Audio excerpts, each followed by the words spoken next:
A key part of ethics in leadership, which Benjamin Franklin said that without ethics you cannot have freedom, is not to make bills that just simply designed to piss off the other side.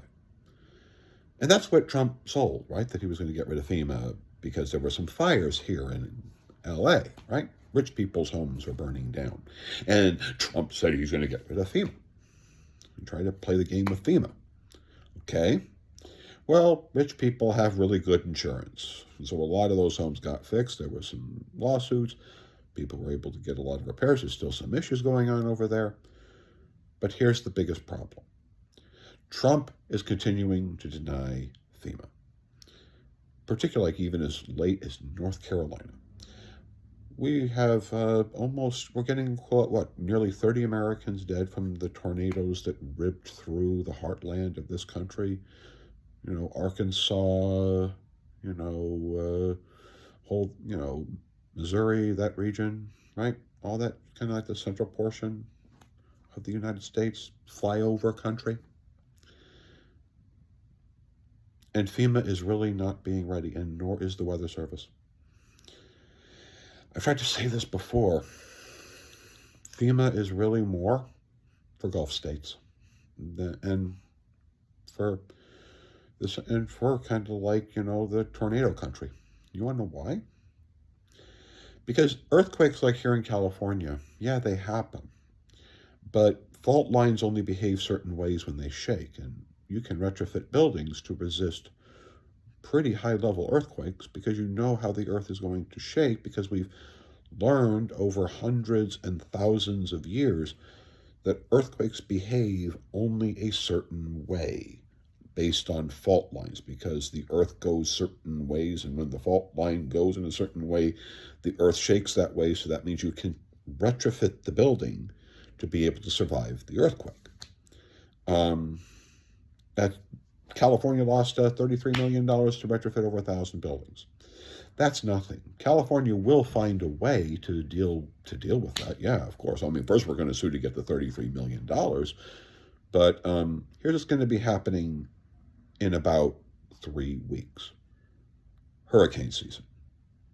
Hurricane season affects all the Gulf states. The Gulf of Mexico states.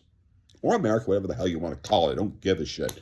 If you're along the Gulf of Mexico, you are about to get hit with massive tornadoes and hurricanes that are going to run through your land like you cannot believe, and you know that, and FEMA is not going to be there, and the Weather Service might not give you enough early warning, or at least I hope. If those hurricanes suddenly build up in a heartbeat just before they slam into your states, and a hurricane hitting Alabama or Mississippi would impoverish them, would shatter their economy if it wasn't for FEMA. Same thing probably with Louisiana. Texas might be able to handle it a little bit, but still, it's a big problem. Because what FEMA really does is it really helps insurance companies so that they can pay for you. And already if you live in Florida, what your home insurance rates are. Wait for the hurricanes to hit this time, even on the outskirts or whatever, where it's just tropical storms on the outside of the actual hurricane. Watch what your insurance rates go to when FEMA doesn't show up, when your insurance company starts to realize that FEMA is not there. Watch what your insurance premiums come up to.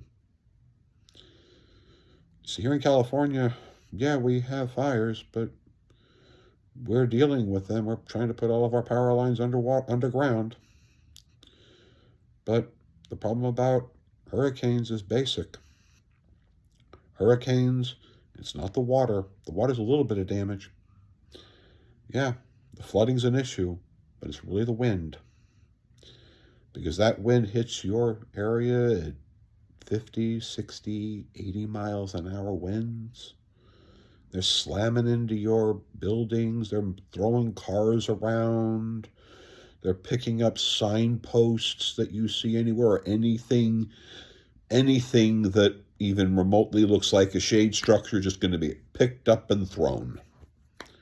And it's going to be thrown into your house. Or if you're not living in a house with a massively improved, structure, particularly for the roof, that's just going to get thrown all over the place. So that's going to happen. And people are going to die, unfortunately, because that's always what happens, right? Tornadoes and hurricanes, they can kill people. And Donald Trump's FEMA isn't showing up. I really feel bad for those red states along the Gulf. Texas, Louisiana, Mississippi, Alabama, Florida, and the states that are just on the other side of all of those states. Because as our hurricanes have become stronger, they've been able to survive longer moving across land. And as they move across that land, those require those damages, and you know what happens. Trump's doesn't appear to be willing to show up with a lot of FEMA aid. This hurricane season, I pray for every single one of you who are down there in the Gulf. But you chose a president and laughed at a president who was telling you that he was going to own the libs here in California because of a fire, which is nothing because California has such a big economy and we're all good people. And we took care of it. You know what's going to happen with your Gulf states? Not many people are coming, especially FEMA. And we don't know how many hurricanes are going to hit. And without the Weather Service and without FEMA, you're in a world of hurt, and I'm really, really concerned for all of you. Good luck. It is next time, vote for people who just don't try to own the other side. Vote for people with honor and ethic. And honor and ethic means that they just don't want to piss off the lib. They want to represent a country full of people and do the best for the goodwill of the nation instead of just pissing off the other side. Thank you.